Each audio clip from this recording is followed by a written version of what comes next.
நமஸ்காரம். அடியின் ஸ்ரீமதி ராமானுஜாய நமக.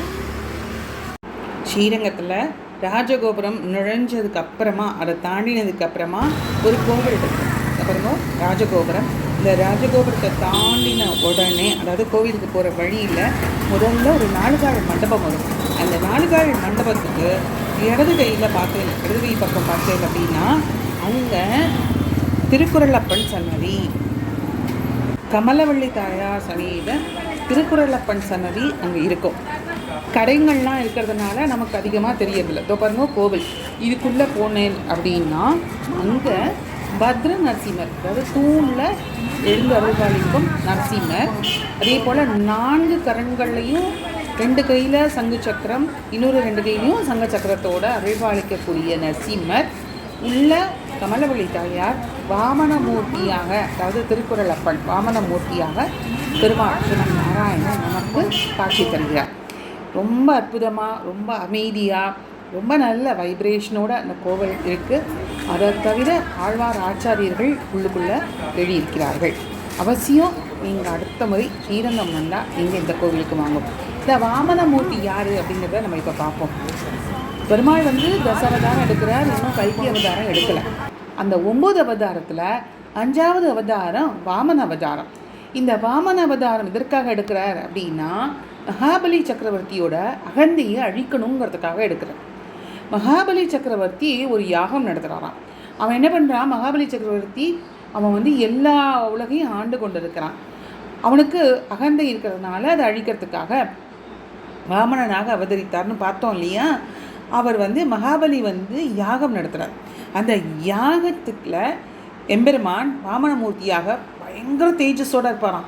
அவர் போய் தானம் கேட்குறார். என்ன தானம் கேட்குறார்? 3 அடி மண். உடனே மகாபலி சக்கரவர்த்தி நினச்சாராம், 3 அடி மண்ணு தானே, இதை கொடுக்க முடியாதா என்னால் அப்படின்னு நினச்சாராம். இப்போது எப்போவுமே இந்த கமண்டலத்தில் இருக்கக்கூடிய தண்ணீரை கொடுத்து அந்த தானத்தை கொடுத்தோன்னா தான் அதை வாங்கிக்க முடியும். அந்த தண்ணீரை விட வரும்போது மகாபலியோட குருவான சுக்ராச்சாரியர் அந்த கமண்டலத்துக்குள்ளே போய் வண்டு ரூபத்தில் போய் மறைச்சிக்கிறாராம். ஐயோ நீ போகாத, வந்திருக்கிறது மாமாயன், அந்த மாமாயன் ஸ்ரீமன் நாராயணன், அவன் ஏதோ காரணத்தோடு தான் வந்திருக்கான், நீ தானம் கொடுக்காத அப்படின்னு சொல்கிறாராம். அப்போது மகாபலி சக்கரவர்த்தி சொல்கிறாராம், ஸ்ரீமன் நாராயணனுக்கே நான் தானம் கொடுத்தவங்கிற பேர் எனக்கு வரட்டும் அப்படின்னு சொல்லிட்டு யார் தானம் கேட்டாலும் அதை கொடுக்கணும் அப்படின்னு அந்த எம்பெருமானுக்கு தானம் கொடுக்குறாராம். தானம் கொடுத்த உடனே 3 அடி அதை அளக்கணும் இல்லையா, இதை அளக்கிறதுக்காக 1 அடியை கீழே பூமியில் வைக்கிறார், 100 அடியை விண்ணில் வைக்கிறார். விண்ணுன்னா வானம். கிடுக்கிடுன்னு ஓங்கி உலகளந்த உத்தமனாக அப்படியே வளர்கிறார். திரிவிக்ரமூர்த்தியாக அவர் வளர்கிறார். அதை தான் ஆண்டாள் நாச்சியார் ஓங்கி உலகளந்த உத்தமன் பேர் பாடி நாங்கள் நம் பாவைக்கு சாற்று நீர் ஆடினாள் தீங்கின்றி நாடெல்லாம் திங்கள் மும்மாறி பெய்து ஓங்கு பரிசன்னல் ஊடுகைகள் உகழ பூங்கு வளை போதில் பொறிவண்டு கண்படப்ப தேங்காதே புக்கிருந்து சீர்த்த மழை பற்றி வாங்க குடம் நிறைக்கும் வள்ளல் பெரும்பசுக்கள் நீங்காத செல்வம் நிறைந்தேலோர் என்பாவாயின்னு ஆண்டாள் நாச்சியார் திருப்பாவையில் இந்த உலகளந்த உத்தமனை பற்றி பாடுகிறார். இந்த ஓங்கி உலகளந்த உத்தமன் இவரை நம்ம செவிச்சோம் அப்படின்னா நம்மளுடைய அகந்தைகள்லாம் அழியும், நமக்கு நல்ல வாழ்க்கை அமையும். 2 அடி வச்சுட்டார் இல்லையா, பூமியிலையும் வானுலகத்திலையும் வச்சுட்டார். 3வது அடிக்கு நான் எங்கே வைப்பேன்னு கேட்கும்போது தான் மகாபலி தன்னுடைய தலையை நீட்டுகிறார். அப்போ தான் அவனுடைய அகந்தை அழிகிறது. மகாபலியின் கட்டுப்பாட்டில் இருந்த பூமியை மீட்டு தன் திருவடிகளாலே அளந்து தனக்கு சேஷமாக்கி கொண்டார். எம்பெருமானை அறியாதவர்களையும் அறிந்து உணர்ந்து வணங்காத அகங்காரர்களையும் தனக்கு சேஷமாக்கி கொண்டார். உலகமுண்ட பெருவாயன் மிகப்பெரிய பரமாத்மா. அவன் தேவர்களுக்காக இந்த பூமியை மீட்டெடுப்பதற்காக அவர் என்ன பண்ணுறார், சின்னஞ்சிறு வாமனராக திருக்குறளப்பனாக தன்னை சுருக்கி கொண்டார். அது மட்டும் இல்லை, 3 அடி மண் யாச்சகம், அதாவது தானம் கேட்குறார். போய் நமக்காக, நம்மளை காப்பாற்றுறதுக்காக பெருமாள் எவ்வளோ தூரம் நமக்காக பண்ணுறார். இதுலேருந்து அவருடைய அந்த சௌலபியம்னு சொல்லக்கூடிய அந்த எளிமை நமக்கு தெரியறது. பெரியாழ்வாரும் தன்னுடைய திருமொழியில் 4, 9, 7 பாடியிருக்கார்.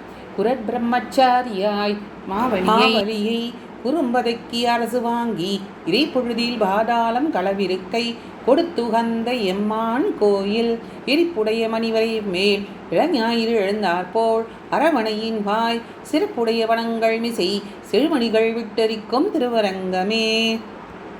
தொண்டரடி பொடியாழ்வார் திருமாலை 35வது பாசுரத்தில் இந்த திருக்குறள் அப்பன், அதாவது வாமனமூர்த்தியாக அவதரித்து உலகம் அளந்த அந்த எம்பெருமான தாவியன் உலகமெல்லாம் தலைவிழா கொண்ட எந்தாய் சீவியன் உன்னை அல்லாள் சிக்கன செங்கன் மாளே ஆவியே அமுதே எனது ஆறுயிர் அணைய வெந்தாய் பாவியேன் உன்னை அல்லாள் பாவியேன் பாவியேனே அப்படின்னு பாடுறார். திருப்பானாழ்வார் உவந்த உள்ளத்தனாய் உலகம் அளந்து அண்டமுற கடியார் பொருள் அரங்கத்தம்மான் அப்படின்னு அவலனாதிபுரம் பாடுறார். வாமனராக, அதாவது திருக்குறள் அப்பனாக சிறிய வடிவுடன் உள்ள வடிவமாக அவதாரம் எடுத்தவர் கிடுகிடுகிடுன்னு உலகளந்த உத்தமனாக மாறினார்னு பார்த்தோம். இதில் உலகளந்த பெருமாளுக்கு தனி கோவில்களும் வாமனருக்குன்னு ஒரு சில கோயில்கள் மட்டும்தான் இருக்குது. ஸ்ரீரங்கத்தில் உலகளந்த பெருமாள் கோவில்னு தனியாக இருக்குது, வாமனருக்குன்னு தனியாக கோவில் இருக்குது. அடுத்த முறை ஸ்ரீரங்கத்துக்கு நீங்கள் வரும்போது கண்டிப்பாக இந்த வாமனரையும் தரிசனம் செய்யுங்கள். அவனது அருள் கிடைக்கட்டும். நன்றி.